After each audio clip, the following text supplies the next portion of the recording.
মুফতি হাবিবুর রহমান মিসবাহ ওয়াকানা হুজুর বারাকাল্লাহু ফি হায়াতি।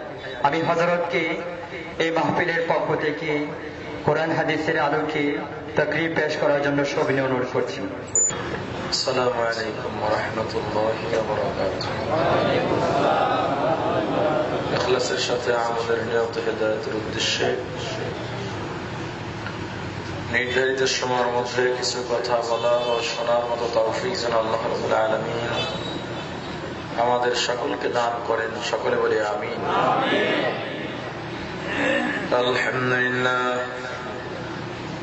আলহামদুলিল্লাহ ওয়া কাফা ওয়া সালামুন আলা ইবাদিহিল্লাযীনা ইসতাফা। أما بعد فأعوذ بالله من الشيطان الرجيم. بسم الله الرحمن الرحيم. قال النبي صلى الله عليه وسلم: خيركم من تعلم القرآن وعلمه، أو كما قال النبي عليه الصلاة والسلام. صدق رسوله النبي الكريم.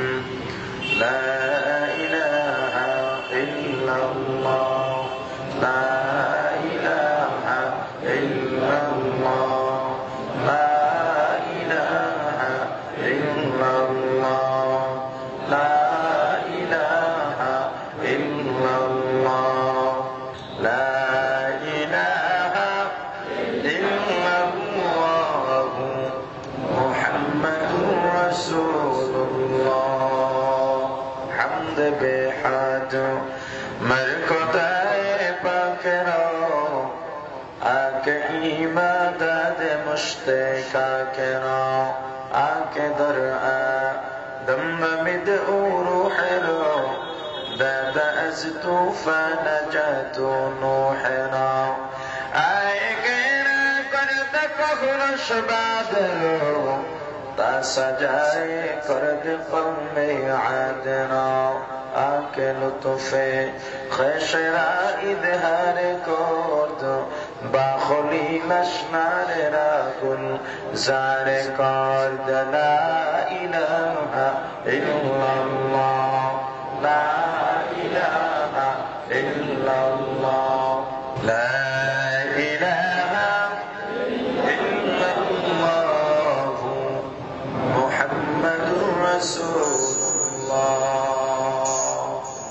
আল্লাহ তাআলার দরবারে লক্ষ কোটি শুকর ও সুজুদ যেই মহান রব্বুল আলামিন আমাদেরকে হায়াত তৈয়বা দান করে দুনিয়ার জান্নাতের বাগান কোরআন ও হাদিসের আলোচনার এই মুবারক মজলিসে আসা ও বসার মতো তৌফিক দান করেছেন, আলোচনা শোনার মতো সুযোগ করে দিয়েছেন। এজন্য সকলের শুকর আদায় করি, আলহামদুলিল্লাহ। রাসূল করিম সাল্লাল্লাহু আলাইহি ওয়াসাল্লাম বলেন, দুনিয়ার মধ্যে দুই ধরনের মানুষ সবচেয়ে ভালো। কয় ধরনের? রাসূলের কথায় কোন ধরনের সন্দেহ আছে নাকি? সন্দেহের অবকাশ নাই। রাসূল করিম সাল্লাল্লাহু আলাইহি ওয়াসাল্লাম যখন হাদিস বর্ণনা করতেন সামনে কারা থাকতেন? জোরে বলেন। সেই হিসেবে নবীজি বলেছেন, খায়রুকুম। জমা হাজারের জমির দিয়ে সাহাবায়ে কেরামকে লক্ষ্য করেছেন। তবে হাদিস শরীফ কি সাহাবা পর্যন্ত সীমাবদ্ধ না কিয়ামত পর্যন্ত? অতএব মুহাদ্দিসিন ইকরাম বলেছেন, হাদিসের প্রেক্ষাপটে সাহাবায়ে কেরাম সামনে ছিলেন বিদায় নবীজি তাদেরকে লক্ষ্য করে বলেছেন।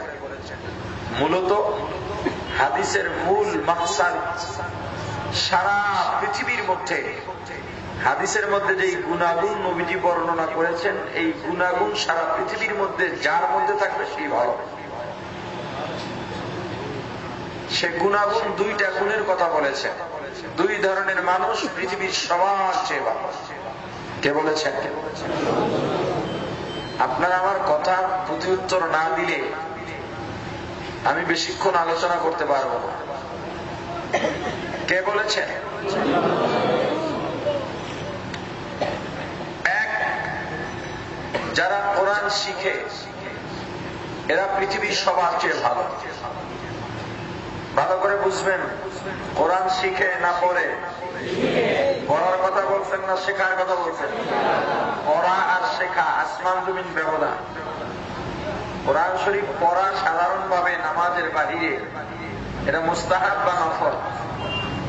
নামাজের মধ্যে মাসালা আলাদা, আর কোরআন শেখা হলো ফরজ। কোরআন শেখা, যারা কোরআন শিখে তারা দুনিয়ার সবার চেয়ে ভালো। দ্বিতীয় প্রকারের ভালো মানুষ তারা যারা কোরআন শিক্ষা দেয়। যারা শিখে তাদেরকে কি বলে? ছাত্র। যারা শিখান তাদেরকে কি বলে? এক কথায় কোরআনের ছাত্র এবং শিক্ষক সারা পৃথিবীর সবার চেয়ে ভালো। নবীজি বলেছেন, এখন কেউ যদি মাদ্রাসার কোরআনের ছাত্র শিক্ষককে মূল্যায়ন না করে, এটা তার অযোগ্যতা, তার ব্যর্থতা। এতে কোরআনের ছাত্র শিক্ষকের কিছু আসবে যাবে না। এবার বলেন, কোরআন শিক্ষা দেওয়া হয় কোথায়? Primary, high school, college, varsity, কোথায় দেয়া হয়?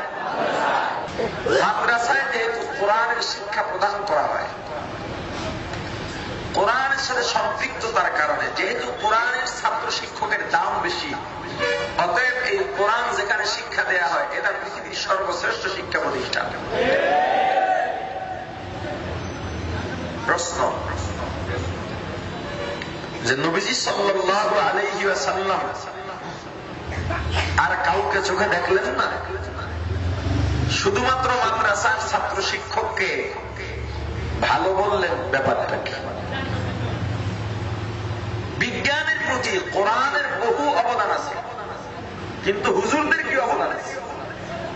মাদ্রাসার ছাত্র শিক্ষকদের কি অবদান আছে? এদেরকে নবীজি এত কেন ভালো বললেন? নবীজি কি ডাক্তার, ইঞ্জিনিয়ার, বৈজ্ঞানিক দেখলেন না? হুজুররা পরের বাড়ি খায়, মানুষের বাড়ি খায়, অন্যের বাড়ি খেয়ে বেড়ায়। হুজুররা এক রাতে 10 বাড়ি খায়। এ কথাটা আপনাদের মাঝখানিতে বলে? হুজুররা পরের বাড়ি খাইলে, অন্যের বাড়ি খাইলে আপনার সমস্যা কি? আপনি খান না কেন? পায় না, নিজে পায় না, অন্য কেউ খায়, তাও সয় না। হুজুরে যে খায়, হুজুররা খায়, জোর করে খায়? আরে কত আদর কদর করে হুজুর গোনে। 10 জন বসে আছে স্ত্রী, আপনার হুজুর আমার বাসায় এক ওয়াক্ত খানা খাবেন, আপনি কি খাবেন বলেন? আপনার কি চাহিদা বলেন? এটা তো আল্লাহ প্রদত্ত সম্মান। কথা বলেন না কেন? যে নবীজিকে আর কাউকে দেখলেন না, নবীজি মাদ্রাসার ছাত্র শিক্ষকদের এত ভালো বললেন কেন? অনেকগুলো উত্তরের এক উত্তর, যারা কোরআন শিখে, শিখার মাধ্যমে মানুষ প্রকৃত মানুষ হয়। কোরআন না শিখলে মানুষ মানুষই হতে পারে না।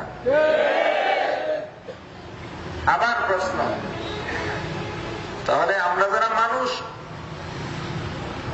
কোরআন পড়তে পারি না, জানি না, আমরা কি মানুষ নই? সে জবাব আমি দিব না। এই জবাবে আল্লাহ কি বলেন দেখেন। আল্লাহ বলেন, وَلَقَدْ ذَرَأْنَا لِجَهَنَّمَ كَثِيرًا مِنَ الْجِنِّ وَالْإِنسِ لَهُمْ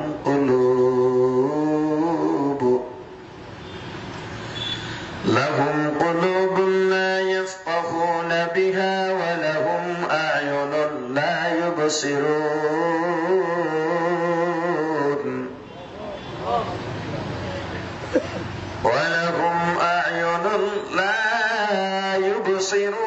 بها ولهم آذان لا يسمعون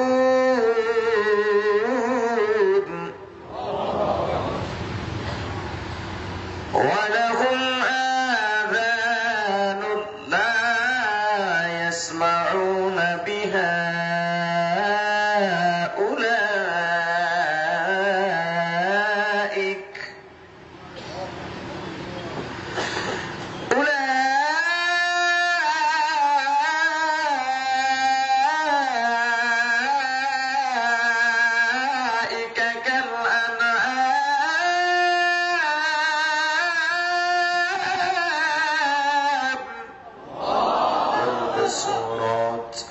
आदमी इंसाबुदे अहमद आबू जहलो हामिक साबुदे। ও মুসলমান, মানুষের মতো দেখলেই মানুষকে মানুষ বলা যাবে না। মানুষের সুরত দেখলে মানুষকে মানুষ বলা যায় না। মানুষের মতো হাত থাকলে মানুষকে মানুষ বলা যায় না। যদি মানুষের মতো দেখলেই মানুষকে মানুষ বলা যাইত, নবীজির চেহারা আবু জাহেলের চেহারা দেখতে প্রায় একই রকম ছিল।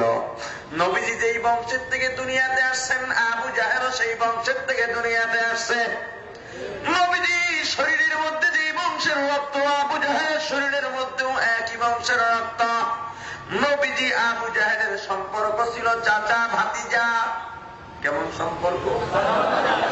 নবীজি হলেন রাহমাতুল লিল আলামিন, সাইয়্যিদুল মুরসালিন, ইমামুল মুরসালিন।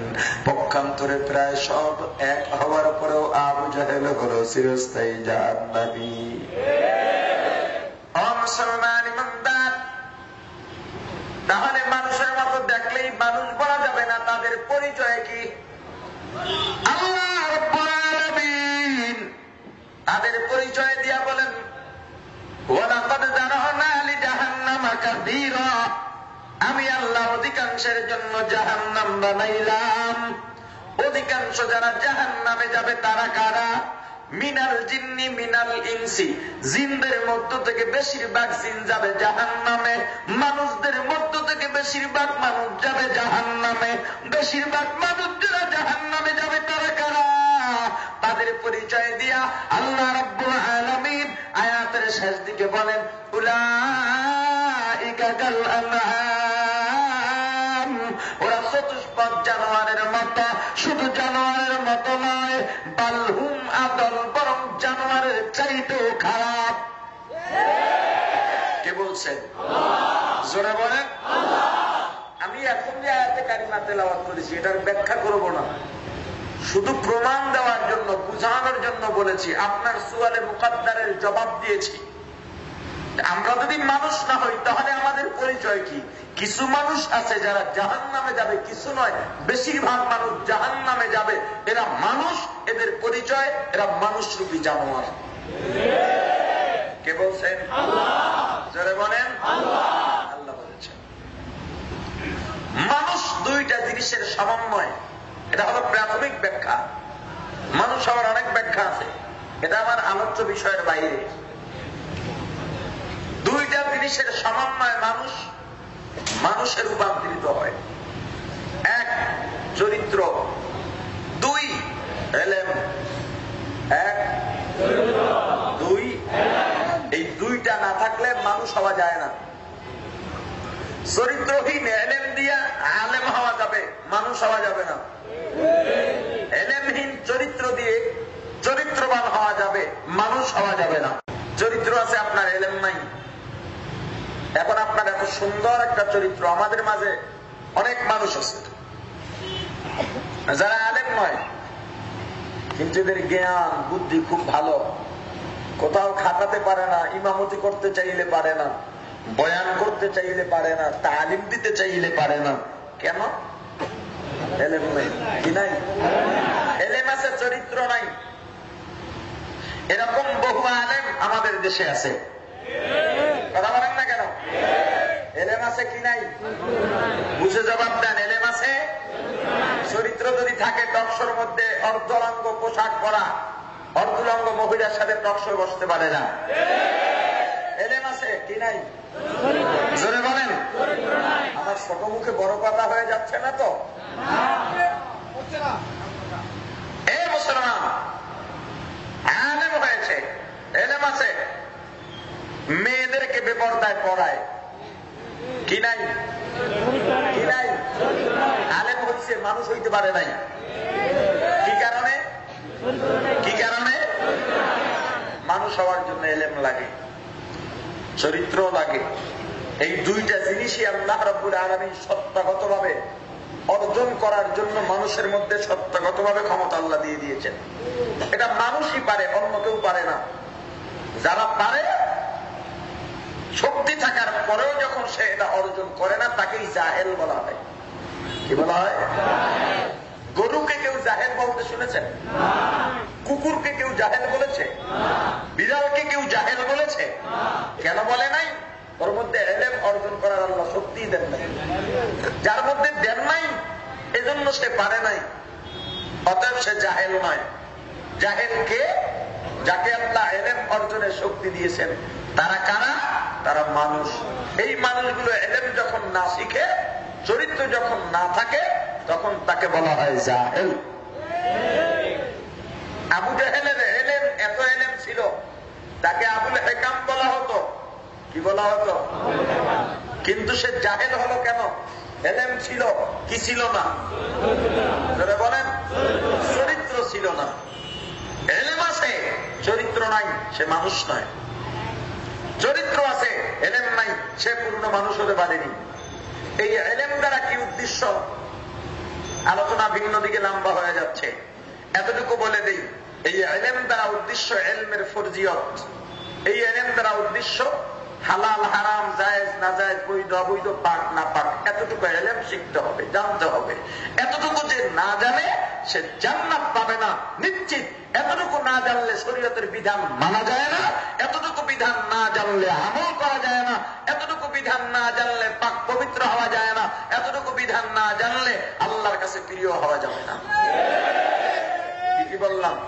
পাক না পাক, জায়েজ না জায়েজ, বৈধ অবৈধ। এই পাক না পাক, জায়েজ না জায়েজ, বৈধ অবৈধ একটাই ধরতে পারে, হালাল হারাম। আপনি তিনটা ধরেন। এক নাম্বার পাক। কোনগুলো পাক, কোনগুলো জানতে হবে। কেমনে পাক হবো? কি কি জিনিস লাগলে আমার গায়ে আমি নাপাক হবো? আমার বস্ত্র, আমার বিছানা, কোন কোন নাজাসাত লাগলে নাপাক হবে, এটা জানতে হবে। আমি কিভাবে পাক হবো সেটা জানতে হবে। 2 নম্বরে জায়েজ না জায়েজ, কোন জিনিসটা আমার জন্য জায়েজ, কোনটা আমার জন্য জায়েজ নাই, এটা আমার জানতে হবে। কোন জিনিস আমার জন্য হালাল, কোন জিনিস আমার জন্য হারাম, এটা জানতে হবে। জানার পরে নাপাক দূর করতে হবে, জানার পরে নাজায়েজ ত্যাগ করতে হবে, জানার পরে হারাম বাদ দিতে হবে। যারা কোরআন শিখে এবং শিখায় তাদের দাম এত কেন? অনেকগুলো জবাবের এক জবাব, কোরআন না শিখলে মানুষ মানুষ হতে প্রমাণ। আল্লাহ রাব্বুল আলামিন কোরআনুল কারীমের এক জায়গায় বলেন, আর রহমান আল্লামাল কুরআন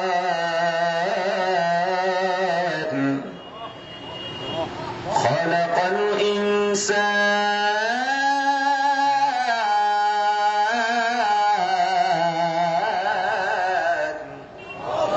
আর রহমান দয়াময় আল্লাহ, আল্লামাল কুরআন যিনি কোরআন শিক্ষা দিয়েছেন, খলাকাল ইনসান যিনি মানুষ সৃষ্টি করেছেন। মুসলমান, কোরআনের মধ্যে প্রশ্ন করার মতো কোন জায়গা নেই, কোরআনের মধ্যে তরতিব পরিপন্থী কোনো কথা নাই। আল্লাহ তরতিব অনুযায়ী মানুষকে সৃষ্টি করেছেন, দুনিয়া তরতিব অনুযায়ী সৃষ্টি করেছেন। আল্লাহ তরতিবতাকে পছন্দ করেন। আল্লাহ যে তরতিব পছন্দ করেন এর শ্রেষ্ঠ প্রমাণ হলো মানুষ। আল্লাহ মানুষের অঙ্গ প্রত্যঙ্গ এত তরতিব অনুযায়ী দিয়েছেন, বিশ্বের কোন কারিগর, কোন বৈজ্ঞানিক এমন তরতিব ভাবে কোন জিনিস বানাইতে পারে নাই। কোরআনের মধ্যে কোন অনর্থক কথা নাই, ফালতু কথা নাই।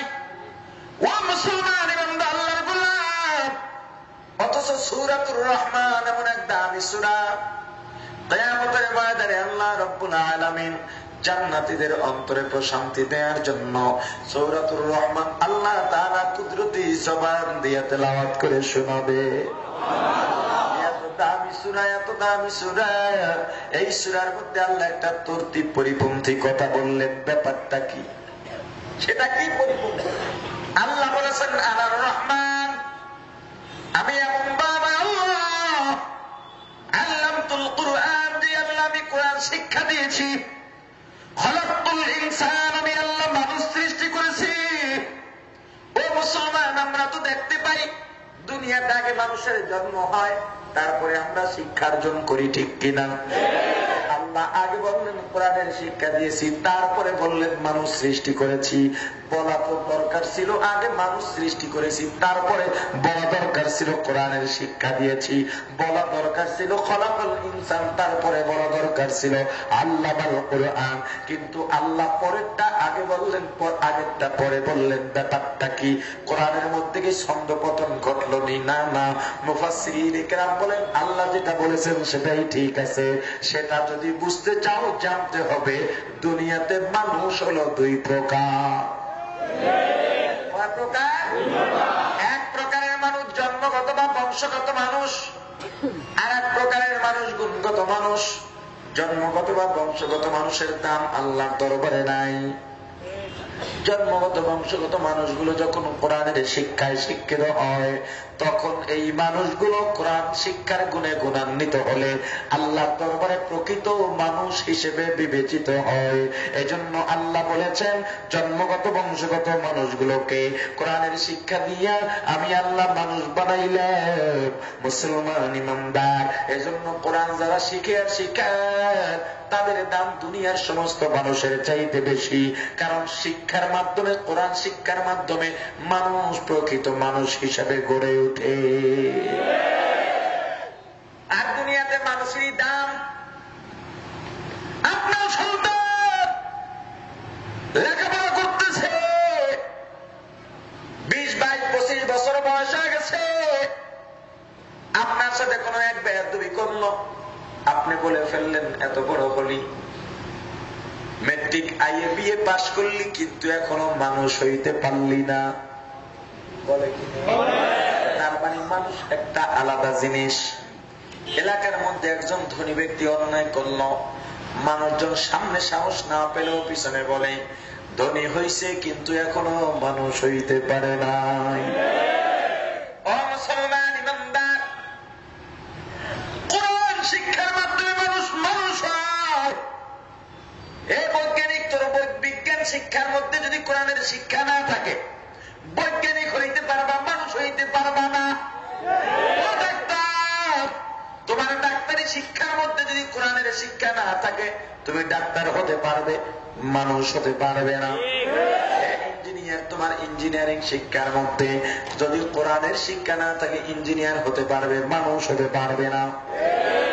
মানুষ মানুষ এত দাম দেখাও, এত বাহাদুরি করো, এত ভাবলো, আসলে তুমি তো এখনো মানুষই হইতে পারলা না। অনেকে মনে করে হুজুর গো কোনো বুদ্ধি নাই, এ টুপিওয়ালা এগো কোনো বুদ্ধি নাই। এমন ধারণাকারী লোক আপনাদের চট্টগ্রামেই নাই।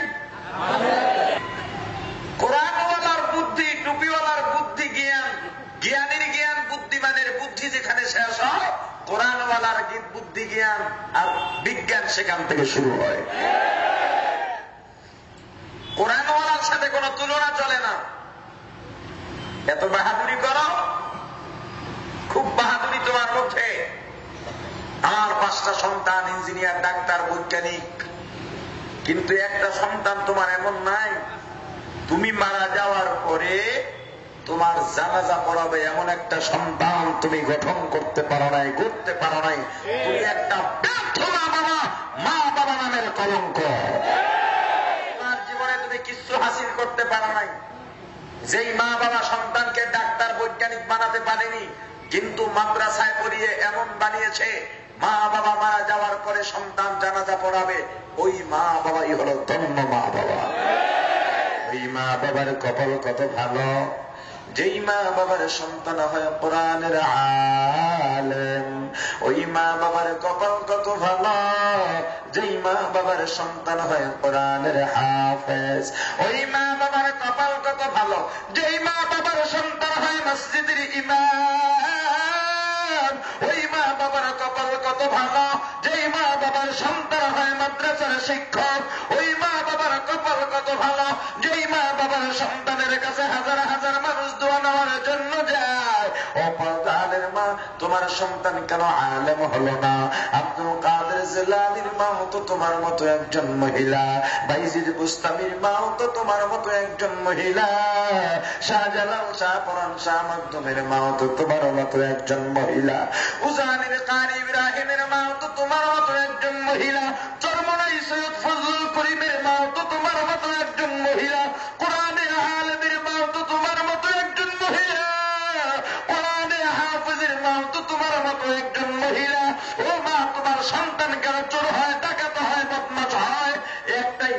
তোমার সন্তানের দায়িত্ব তুমি পালন করতে পারো না।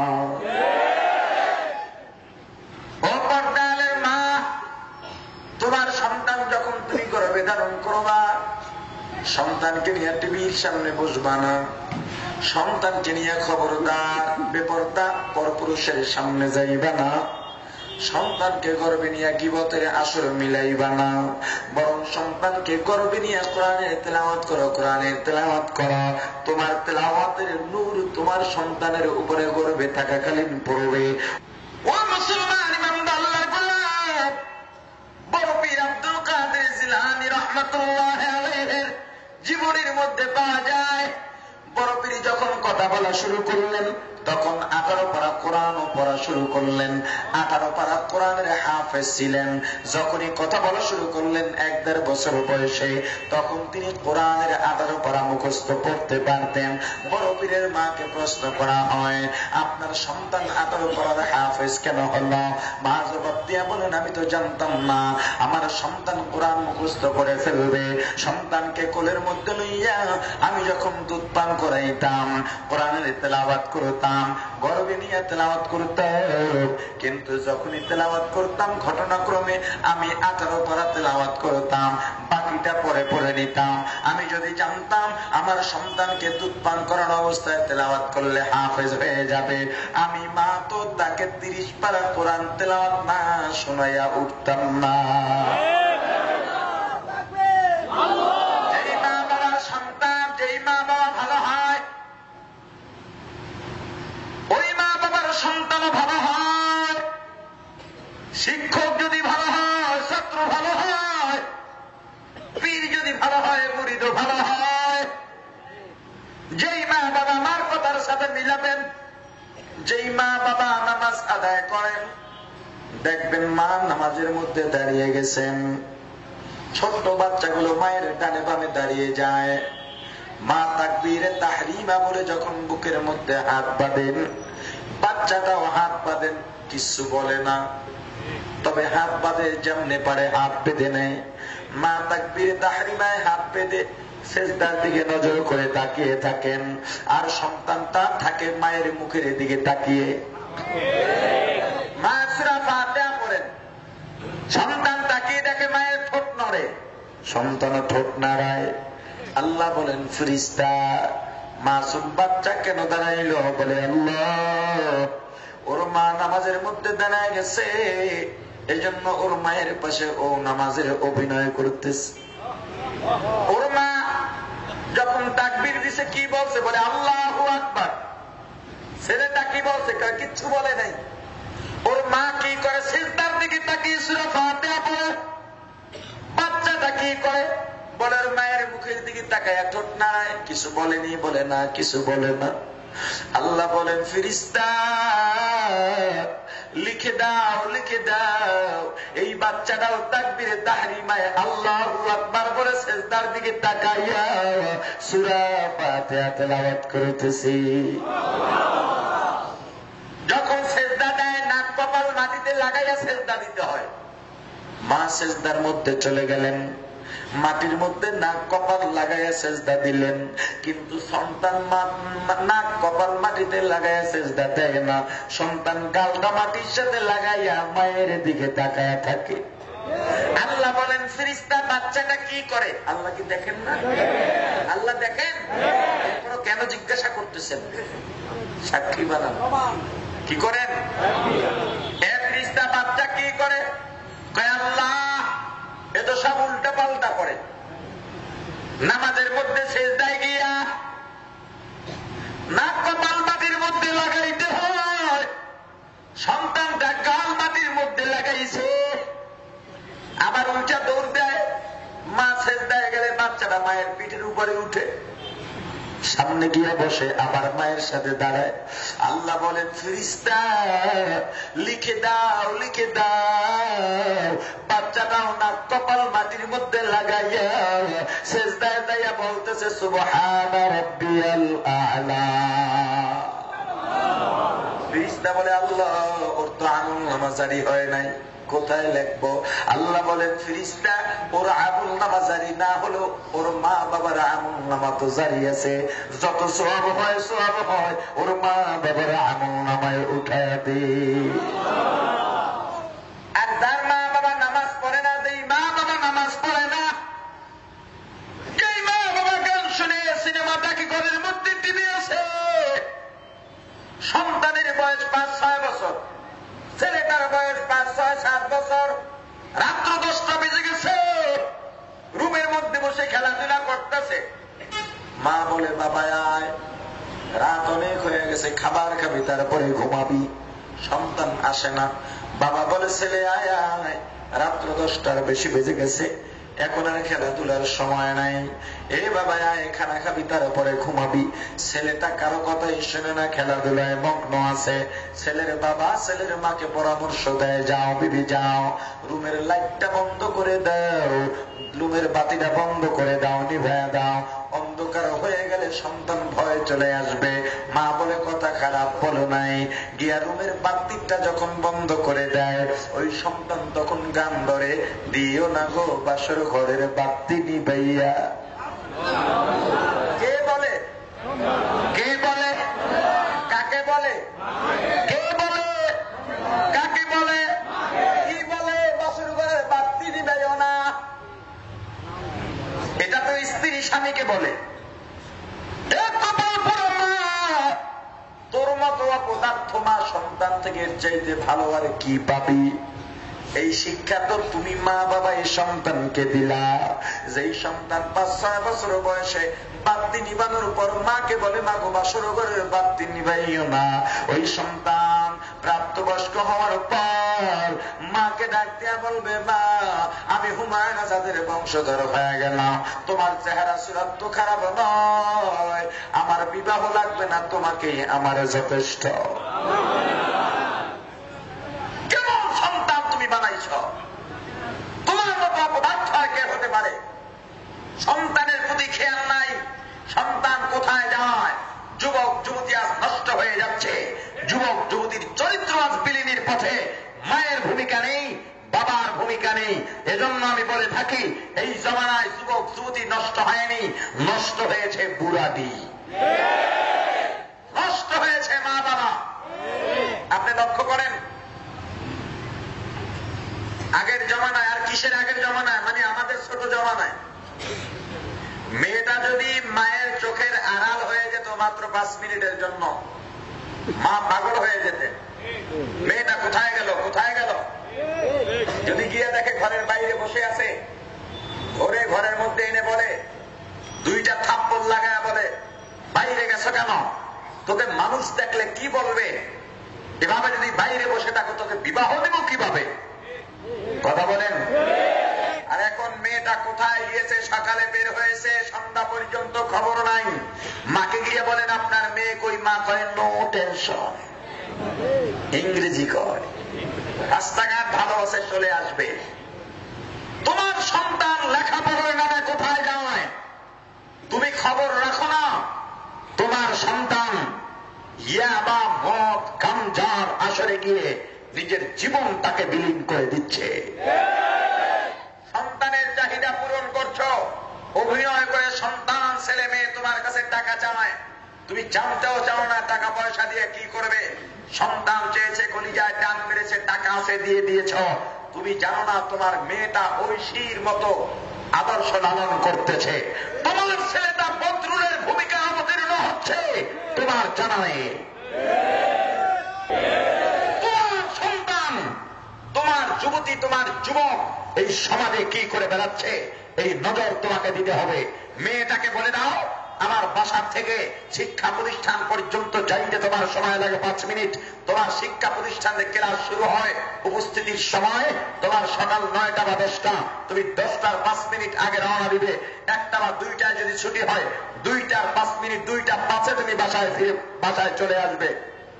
যদি 1 মিনিট দেরি হয় তোমার কৈফিয়ত দিতে হবে। এই 1 মিনিট তুমি কোথায় ছিলে? তোমার ছেলেটা রাত 1টা-2টার সময় মদ গাঁজা খেয়ে জুয়া খেলে বাসায় ফিরেছে, তুমি 5 ওয়াক্ত মুসল্লি, তুমি হাজি সাহেব মানুষ, তুমি ছেলের মাথায় হাত বুলে দাও, বাবা রাত বেশি হয়েছে, ঘুমা, শরীর নষ্ট হয়ে যাবে। ফজরের সময় তসবি একখান নিয়া, বড় দানার তসবি, সুবহানাল্লাহ বলে একটা ছাড়ে, আর একটার উপরে পড়ে টাস করে শব্দ হয়।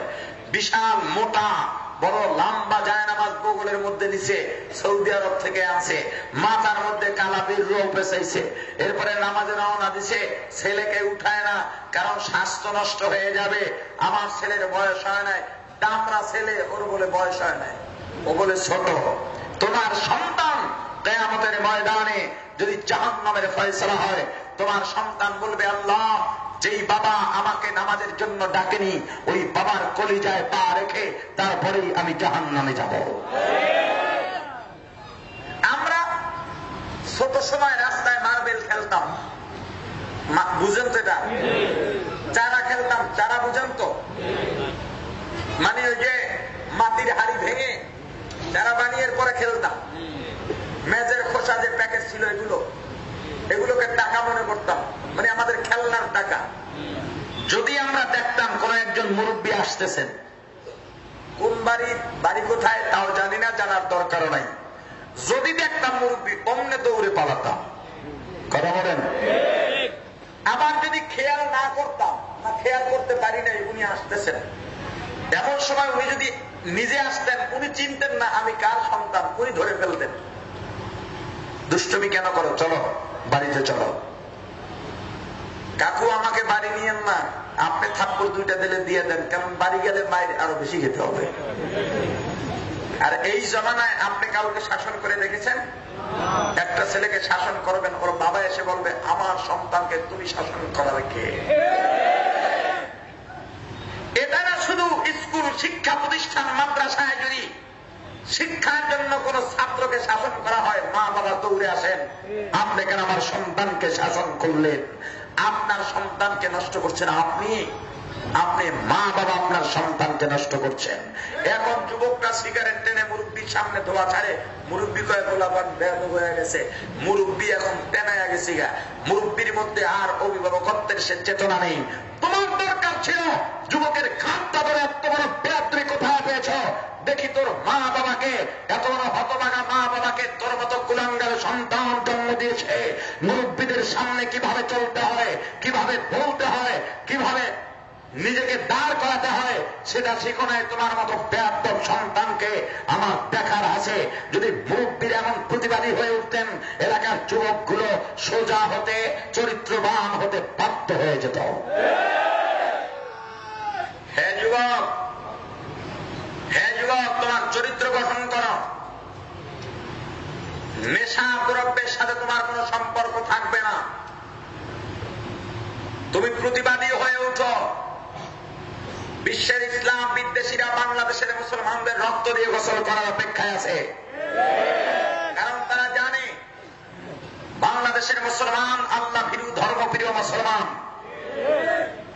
বাংলাদেশ এমন এক মুসলিম রাষ্ট্র, বিশ্বের দ্বিতীয় বৃহত্তম মুসলিম জমায়েত হয় বাংলাদেশের টঙ্গীর ময়দানে।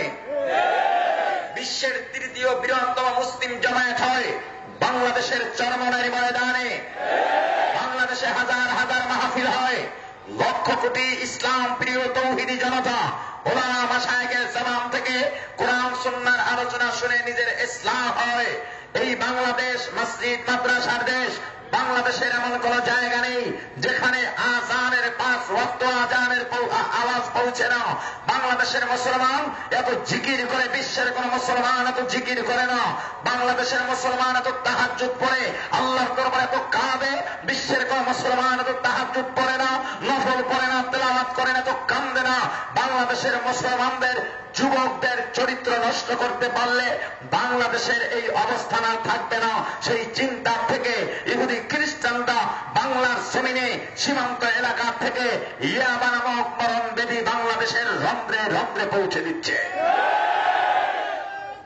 যুবক, তোমার প্রতিবাদী হয়ে উঠতে হবে, তোমার শপথ গ্রহণ করতে হবে।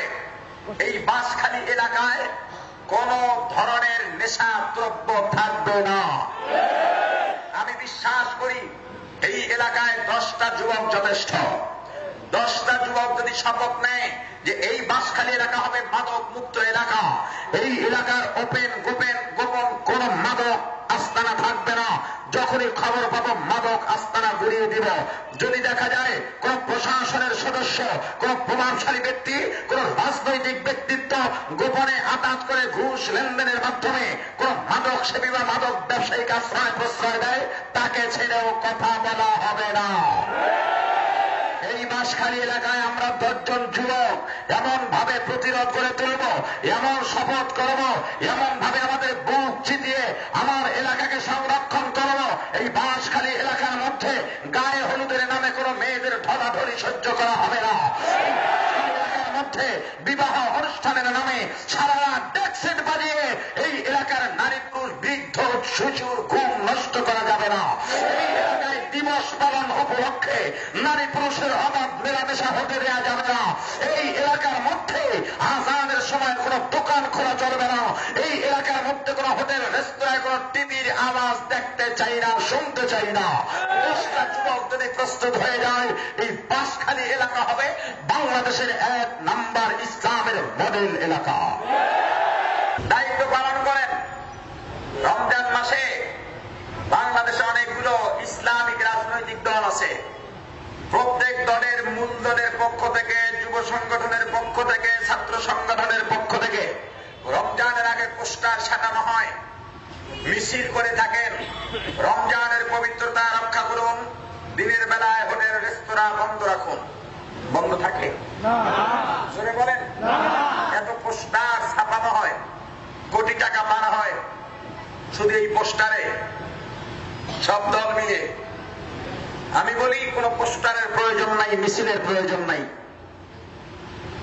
আপনি রমজানের দিনের বেলায় কোন কোন হোটেলওয়ালা দিনের বেলায় হোটেল রেস্তোরাঁ খোলা রেখেছে, পর্দা দিয়ে ফেরেশতাদের খাবারের ব্যবস্থা করেছে, তাদের নামগুলো লিস্টি করে রাখেন। ঈদের ময়দানে তাদেরকে ঢুকতে দিবেন না। যদি ঢুকেও যায় জনসম্মুখে ঘাড় ধাক্কা দিয়ে বের করে দিবেন। রমজানের পবিত্রতা নষ্টকারীর জন্য দেওয়া হয়। আপনি এই ফর্মুলা বাস্তবায়ন করেন।